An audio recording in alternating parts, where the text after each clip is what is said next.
Hi clarinet players, Mr. Y here, obviously, with a little tutorial on the clarinet high notes. Sometimes people are a little bit scared of high notes. Don't be scared. They're not any harder than the low notes.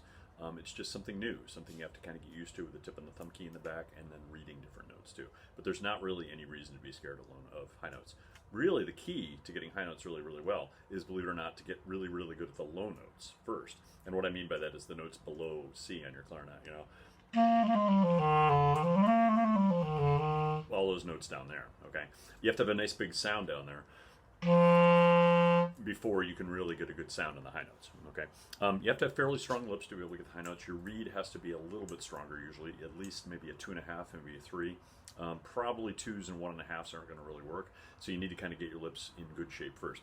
Obviously, the way you get your lips in shape is by playing lots of long notes. So on the clarinet high note sheet, you're going to notice that we do some long notes right at the beginning. This is, by the way, page 1 on the clarinet high notes. It should look like this. I hope your printer's a little better than mine. Mine's a little bit faded. But like it says here, for each low note in the clarinet, there's a corresponding high note. Getting the high notes is really just a matter of getting the low note really, really good first.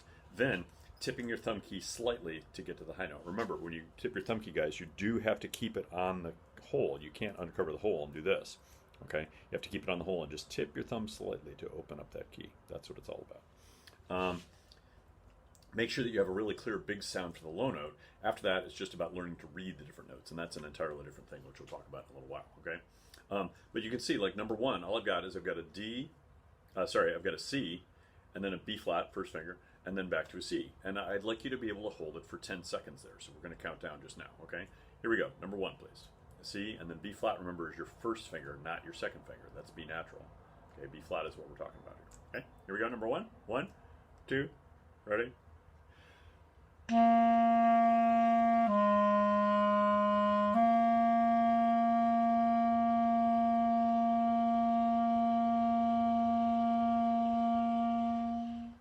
That was about 10 seconds right there, okay?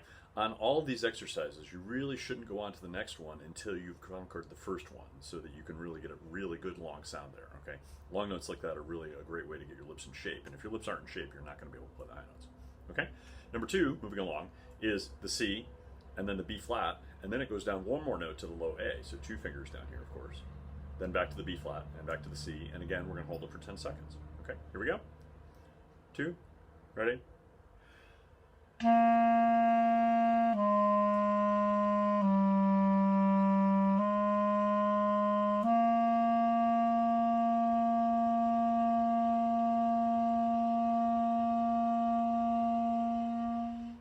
And I'm just counting in my head 1, 2, 3, 4, 5, 6, 7, 8, 9, 10. You could do 1 Mississippi or 1 1000 or any of those things if you want, or you could use a metronome, of course, to keep track, or just a watch if you want to.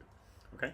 Number 3. On number 3, what we do is we have the C again, we have the B flat again, and then we go down to the A. But this time, instead of just staying on the A, while we're on the A, without changing anything about your lips, okay, you're going to gently tip your thumb key, and it's going to jump up magically to that E. There's nothing you have to do with your lips or your air or anything like that. Keep your airstream nice and steady. Keep your chin nice and flat, and you're just going to roll up your thumb key just a little bit to make it jump up. Okay? So when you get down to that A,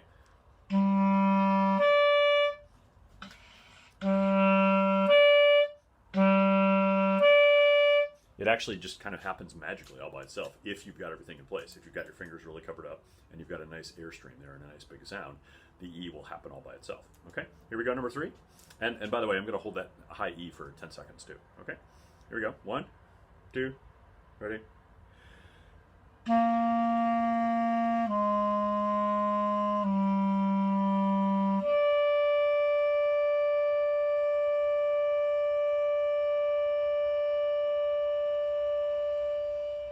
See, a nice steady airstream, you can really hold that E for a long time because there's there's not as much air involved there. So that's good.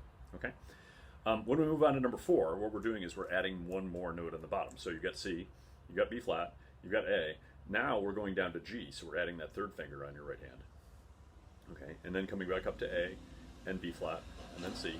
By the way, even if you memorize these songs and you know them by heart, make your eyes follow along. That's going to be key later on when we're getting good at reading the high notes, which is kind of the other aspect of this. Playing them's pretty easy. Reading's pretty easy, but sometimes people get intimidated by doing both at once. Okay, so number 4 here. And by the way, we're still going to hold the last note, the last C, for 10 seconds. So take a humongous breath here. This is a longer line, of course. And at the end, you've still got to hold it for 10 seconds. No breathing in the middle. That's cheating. Okay, here we go. 1, 2, ready?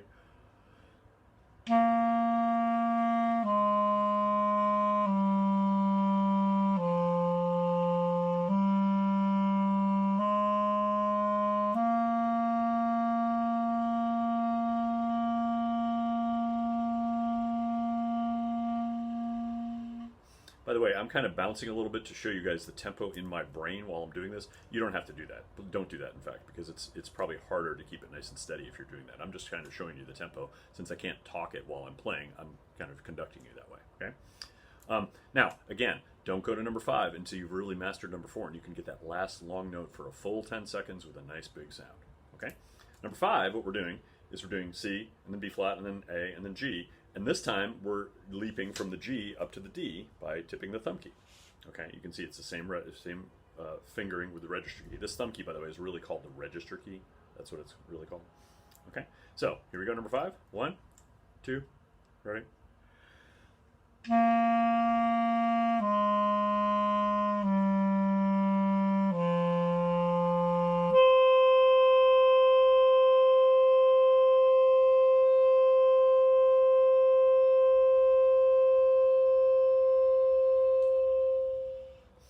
Okay, that's the idea on number 5.